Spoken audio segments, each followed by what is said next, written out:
plane runs out of fuel in mid-air. The most dangerous landing in the world of aviation. Let's find out why.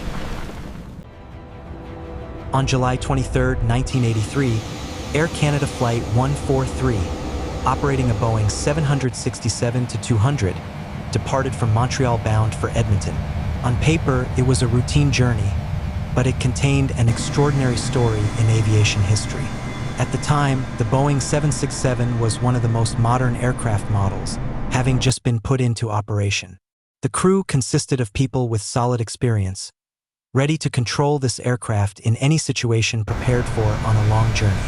However, what none of them foresaw was a massive technical shock waiting ahead. The plane left the airport in a seemingly perfect state, but a small error during the fueling process placed a serious question mark over the flight's safety. It was not a design flaw, nor pilot error, but a simple calculation step in refueling that was overlooked, leading to severe consequences the moment the plane reached altitude. This error reflected negligence in the inspection process, where every small detail must be strictly controlled to avoid disaster. The Boeing 767 is not merely a flying machine. It is the result of thousands of parts and processes coordinating rhythmically. But when one link is broken, such as the inaccuracy in fuel quantity, the consequence is that an entire journey can turn into a battle for survival in the sky.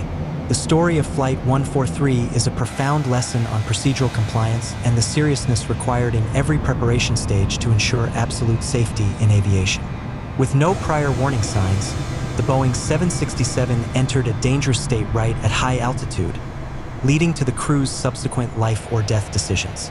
This was not an accident caused by natural disasters or complex technical errors, but solely the result of a lack of rigor in operation and control, shaking the entire aviation industry and driving important changes in how air safety is established and executed globally. Unit discrepancy. Immediately after Air Canada Flight 143 took off in a seemingly correct state, a fatal error was silently sitting within the fuel preparation system, ready to trigger a mid-air disaster. The root cause was not the equipment or the pilots, but stemmed from a seemingly simple calculation involving the conversion between two measurement systems: pounds, lb, and kilograms, kg. During refueling, the crew relied on fuel weight figures in pounds, while the aircraft's technical standards required calculations in kilograms. This led to a serious confusion. Instead of pumping the required 22,300 kilograms of fuel, the plane received only about 11,000 kilograms, less than half the actual need for the flight. This difference was not small. To visualize, 1 pound equals 0.4536 kilograms, but instead of multiplying by the correct factor, the number was applied incorrectly, causing the total fuel weight to be severely distorted. As a result, the Boeing 767 left the airport in a state of severe fuel shortage, placing the entire flight into an unprecedented danger zone. This error did not happen in a moment, but was the consequence of manual unit conversion, based on old spreadsheets and procedures, lacking cross-checks. Although there were small warnings from the system, due to not understanding the root of the problem, the crew did not realize the danger lurking. This is a costly lesson in data management and the standardization of technical processes in aviation, where a small error like confusing pounds and kilograms can lead to severe consequences, pushing a giant vessel in the sky into a state of loss of control amidst the terrifying silence of the atmosphere. Flight 143 clearly showed. Inaccuracy in numbers is not just a technical error, but a breaking point in the safety chain that must be patched immediately if we do not want to pay with lives and the trust of the aviation industry. When the Boeing 767 lost engines mid-air, at an altitude of 41,000 feet, where the air is thin and everything operates according to strict standards, Air Canada's Boeing 767 suddenly fell into a state that aviation had only heard of in theory. The plane ran completely out of fuel. The electrical system dependent on the engines suddenly shut down. Two massive jet engines, the life source maintaining the aircraft's flight capability, abruptly stopped working. Every support device, from control systems to safety equipment, simultaneously stalled. That was the moment a machine worth hundreds of millions of dollars turned into the only thing left: a steel frame floating in the air, with no engines and no backup power. The pilots faced a life-or-death situation when losing engine control, something a Boeing 767 pilot was never prepared to face. There was no early warning, no clear alarm signal before the energy source was completely cut off. Only the empty feeling of a powerless flight remained, like a ship leaving the dock without a tugboat. This condition was unlike any technical incident previously recorded on a Boeing 767. It pushed the aviation world into a new challenge: how to control a giant jetliner while it is floating, without engines at an altitude of over 12 kilometers. Losing engines meant losing all thrust. Losing electricity meant every support device became useless. It was a time that demanded absolute precision and decisiveness from the crew. This event was not simply a technical malfunction. It reflected a chain of previous errors, from the fuel preparation process to data control, along with a lack of preventive measures strong enough to detect and stop risks before it was too late. This is a lesson that cannot be ignored in the journey to improve flight safety, that the perfection of an airplane can be defeated by the smallest details. Flying a glider over Gimli skies. When all engine systems stopped working up high, the Boeing 767 turned into an immobile machine amidst an ocean of air. Thrust was gone, power was cut. The crew faced a harsh reality. The plane could now only drift, like a giant glider, not equipped for such a task. In this situation, gliding skills became the only weapon that could save the lives of hundreds of people on board. The pilots quickly switched to controlling the plane entirely based on aerodynamics, meaning using only wind force and gravity to control flight direction. This is not normal for jet aircraft, which rely completely on engines to maintain altitude and speed. Controlling a Boeing 767 with no engines and no electricity is the harshest challenge any pilot would want to avoid. They chose Gimli Airport, an area that was once a decommissioned Air Force base, as the emergency landing point.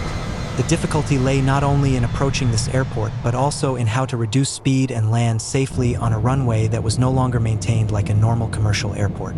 Every maneuver had to be absolutely precise, while support equipment was nearly paralyzed. It was a race against time and gravity, where every passing second meant the plane lost more stored energy in the air. The combination of experience, bravery, and deep understanding of aerodynamics helped the pilots turn this massive machine into a giant glider, steering it through space to land safely in the most critical conditions. This event was not just a display of personal skill, but a clear lesson on the importance of preparing for unpredictable situations, as well as the necessity of training pilots in dead stick, no engine skills, even in the era of modern jet aircraft. Landing without engines. After moments of extreme tension as the Boeing 767 drifted in the sky in a state of total engine loss, the next step was the decisive moment: landing safely. Gimli Airport, once an abandoned airbase, became the only viable destination in this emergency situation. But this place was not a regularly maintained commercial airport.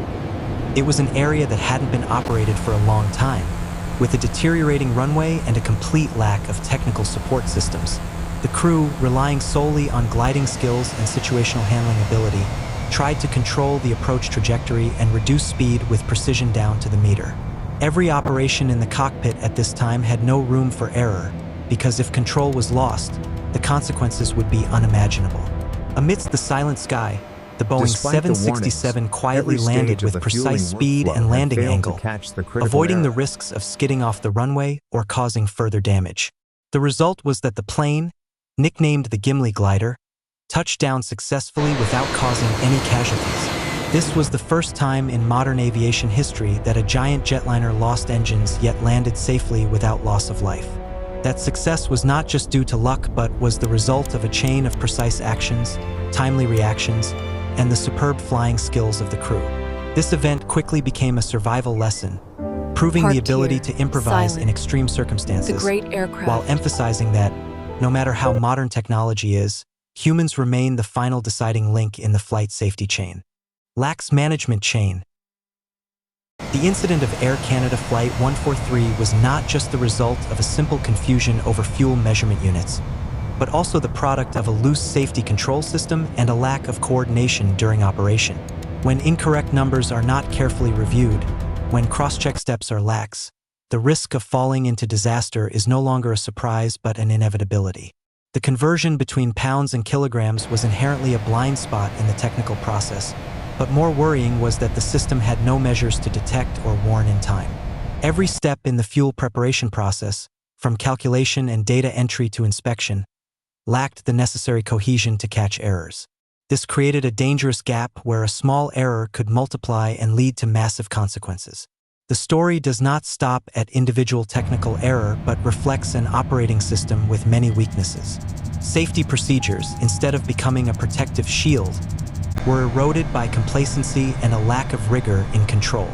The consequence was that a modern aircraft and an experienced crew could still plunge into a seriously unsafe situation simply because a basic layer of inspection was missing.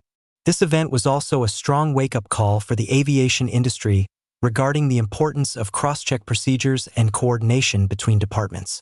Just one loose link, one undetected wrong number, can pull down an entire chain, threatening lives and property.